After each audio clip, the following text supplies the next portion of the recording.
शिरपूर पोलिसांची मोठी कारवाई। आंतरराज्यीय टोळीतील तिघांना अटक। सोन्या चांदीसह 1,06,000चा मुद्देमाल हस्तगत।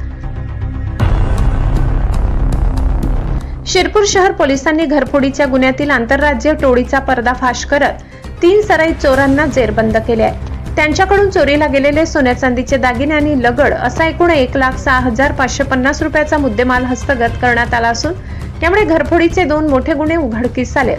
पोलिसांनी दिलेल्या माहितीनुसार अंतुर्ली येथे झालेल्या घरफोडीचा तपास करत असताना पोलिसांनी मध्य प्रदेशातील सेंधवा येथील आंतरराज्य टोळीतील 3 आरोपींना ताब्यात घेतले। यात सीताराम भावसिंग तडवी वय 35, रत्ना मातसिंग भेडे वय 31 आणि जगदीश प्रताप किराडे वय 32 तिघे राहणार आंबासुका तालुका सेंधवा मध्य प्रदेश यांचा समावेश आहे।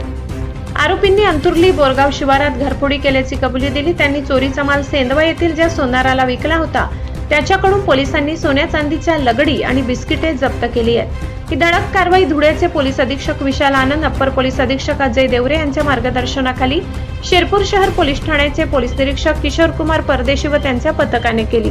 ब्युरो रिपोर्ट धुळे, सहसंपादक अनिल बोराडे।